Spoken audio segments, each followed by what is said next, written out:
Kakadosh. Erev Tov. We are going to continue with the Gemara. We are on Masechet Taanit, the Vav Midalev, towards the bottom. We just finished by mentioning, right, that, we just finished by mentioning that the halacha is like Rabbi Yosef. And now that we know that the halacha is like Rabbi Yosef, the Gemara is going to ask the following. If you remember, we had a three-way machloket. Machloket between Rabbi Meir, then Rabbi Yehuda, and then Rabbi Yosef. Three different shitot. What was the three different shitot? When is the Reviyah Rishona, Shniya, V'Shlishit? When is the first rain, the middle rain, and towards the last rain? Right? Again, we're still though in the Reviyah, we're talking about the first rains. We're not talking about the last rains, right? Meaning the first three rains. So he said Shitat Rabbi Meir was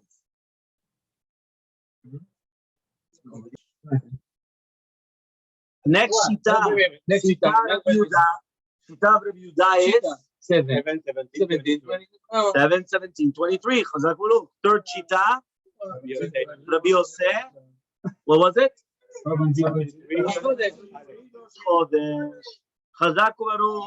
So now the Gemara is going to ask the following question. Bishlema, are you with us? Yeah, on the bottom. Last line on the page. Bishlema Reviyah Rishona Lishon.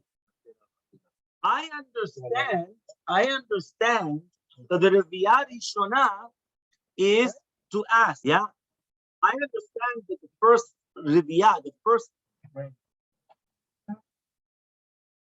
One more time. Bishlema Reviyah Rishona. I understand the first rain. Why do I need to know? Lishon, to ask. When you ask, so you're going to ask it when? The first rain. So I need to know when is the Reviyah Rishona. So according to Rabbi Meir, day 3, right? Third of Cheshvan. According to Rabbi Yehuda, day 7. And according to Rabbi Yosef, 17. It makes sense. Shelishit. Why do I need to know the third one? The third one is litanot. Why? If it already came the third time and it still didn't rain, the yechidim, who are the yechidim? Who are the yechidim? No. Yechidim. Not the nesim. Who are yechidim? The yechidim start fasting. The Talmidei Chachamim. Talmidei Chachamim, they start fasting. Right? They start fasting, right? Why? Because they start fasting that it still didn't rain. So who are the Talmidei Chachamim? We're talking about the Talmidei Chachamim when we start. So again, according to Shitat Rabbi Meir, when do you start? Because it's not betin, don't make a gezerah on the tzibur. Betin only make a gezerah on tzibur later on. But at the beginning, the first ones that start fasting are the Talmidei Chachamim. They start fasting, it's not raining. Then later on, betin come and they make a gezerah of 3 fasts. After that, betin again come and they make a gezerah of another 3 fasts. After that, betin come and they make another gezerah of 7 fasts. So therefore, it's a total of 13 fasts. So therefore, what happens is that at the beginning, though, it's a Talmidei Yechidim. So therefore, according to Rabbi Meir, when do you start fasting? On the 17th. According to Shitat Rabbi Yehuda, on the 23rd. And according to the short Shitat Rabbi Yosef, on Rosh Chodesh. So therefore, if it didn't fast until then, so then we need to know the third time in order to what? In order to know when to fast. Shniya lemay. Why do I need to know the middle? The first one I understand. The last one I understand. What about the middle? What about the middle? Makes sense. What about the middle?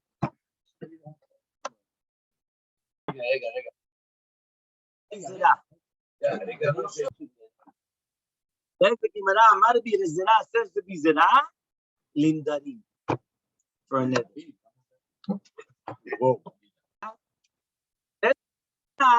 For nedarim, right? Now we have to understand what does that mean. It's numbers we learned in the Mishnah. This Mishnah is Masechet Nedarim. So therefore, that's why I said if you learn all the Shas, you'll know the answer. The Mishnah says in Nedarim Samech Bet Amud Bet Vava Mubet. We turn the page. So Vava Mubet, just so you should know. Yeah? Hanoder ad geshamim ad shiyu geshamim. What does that mean? Ad shetered leviyah sheniya. Which means like this. Imagine right now a person made a neder. He prohibited himself. He's not going to eat, whether it's going to be fruits, whether it's going to be grapes, whether it's going to be meats, whatever it is. He makes a prohibition upon himself, and he makes a neder. Right? We know what a neder is. Yeah, a vow. Okay. Now, what happens is the lashon of the neder was he's making a neder. He's not going to eat, let's say, meat, other gishamim. Right? Until the gishamim. Until when does that go? Until the first time that it rains. So it says over here, until the second time that it rains. Right? In the footnote, he actually explains the reason why is because if it only rained once, it's only geshem. If it rains twice, it's gishamim. Right? That's one reason why. Other reasons is usually when it mentions rains, it's until it actually ruins the roads. Right? So therefore, that usually only happens after Reviyah Shniya. To the second time that it's been raining hard and so on and so forth. But whichever reason that you want, basically what it's saying is that the first time that I needed the date, I need to know the date, which is everyone, each one. So we need Yudah, Rabbi Yosef. I needed the first date in order to know when to say V'tentu Mantali Bracha. I needed the third date in order to know when to start fasting. When the Talmidei Chachamim are going to start fasting, I need the middle date in order to know to do with the neder. Meaning a person comes to the rabbi and he tells the rabbi, Rabbi, I made a neder. I'm not going to talk to my mother-in-law until Geshamim. Yeah, yeah. So what? So we're gonna rain. So what happens is that he waits until the second rain, right? The second rain. Once it rains twice, right? That's why it has to rain. Yeah. So what happens once it rains twice? At the Geshamim, which is the second time. That's what we have to know the second time. That's when we know, right, that we're going to come and we're going to stop, right, the neder. That's why we needed to know the second.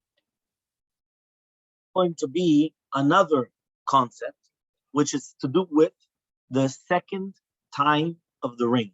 Remember, the original question is, we already know why we needed the first rain. Why for she'elah, which means to ask with we know why we need the third rain. Why do we need the third rain? Litanot, to fast, which means that the Yechidim are going to start fasting. Why do we need to know the second rain? Says the Gemara, Rav Zvid Amar, Rav Zvid says, lezetim. Yeah, you guys are Moroccans? Yeah, zetim, olives. There's olives. Yeah, olives. Yeah, olives. No, nothing to do with the Another reason. Why? For zetim. Yeah, for zetim. Come on. Zvitka says to do the olives. Why? Right? To do with matanot aniyim.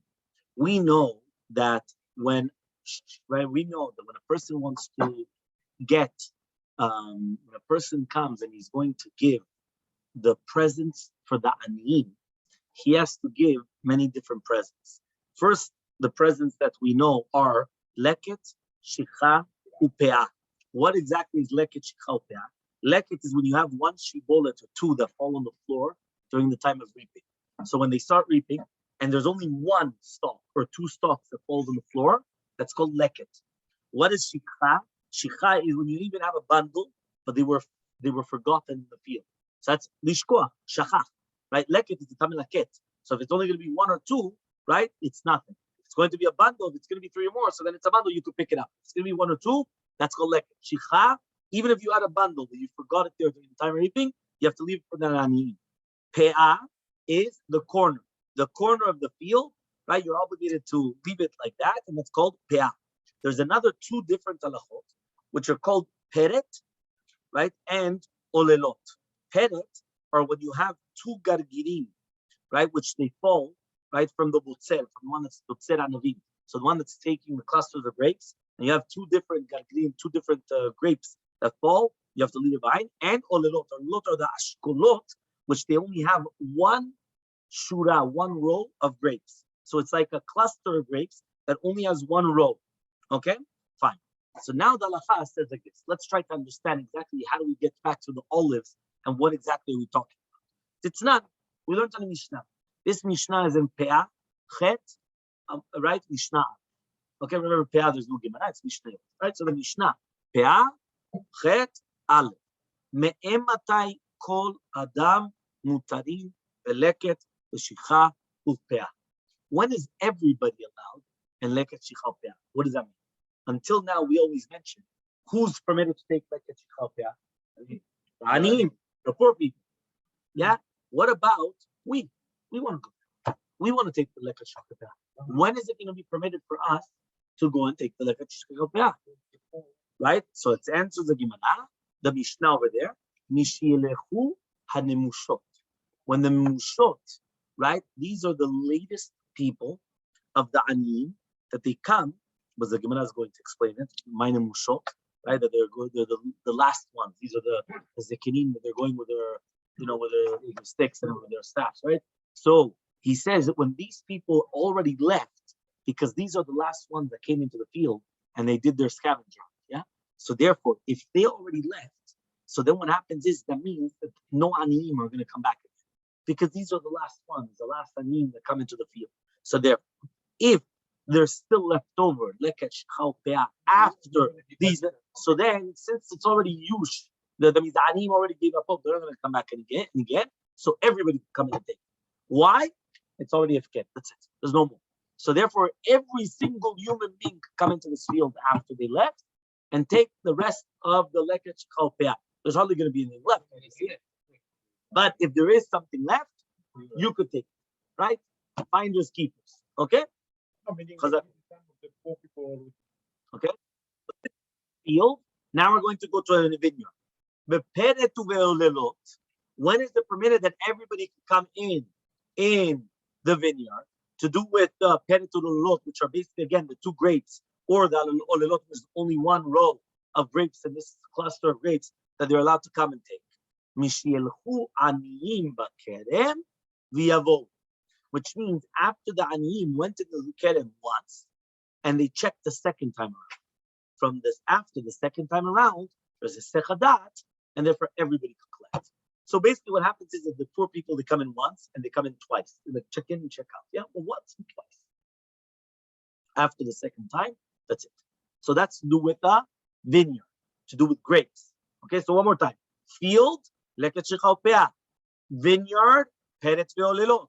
Right? The field, as we already mentioned, was when the nemushot passed by, which are going to be the older people that are going on their makel. Right? That's called the nemushot. Right? That means the last ones of the anim. The Gemara is going to explain what is nemushot now. Right? And the vineyard, peret ve'olelot, shilchu aniyim bakerem v'yavo. They went, they came back twice. Okay. Says the Gemara, what about the shicha u'peah by the zetim? Okay, which means there's no leket by zetim. There's only shicha u'peah by zetim. So there's only the corner and the shikha that they forgot, right? A bunch of zetim. So therefore, the shikha u'peah zetim, when is it going to be permitted? So now we're talking about olives. Remember, the first case was field. Second case, vineyard, right? Which is the grapes, right? And the third, olives. So when is it? Mishetered revia shniya. Once already the second rain has come, and therefore we're going to say that the aniyim already took all the matanot that you could find in the field, and therefore they're not going to come back again. Once you have the second rain, that's it. They're not going to come back again. So therefore, why do we need to know about the second rain?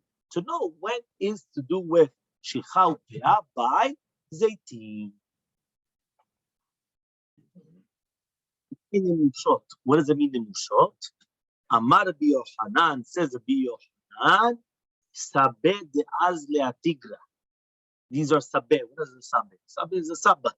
Yeah, an elderly person, right? The zekenim, they're going on a makel mishenet, right? That means they're going on a, how do you call it, on their baston? What?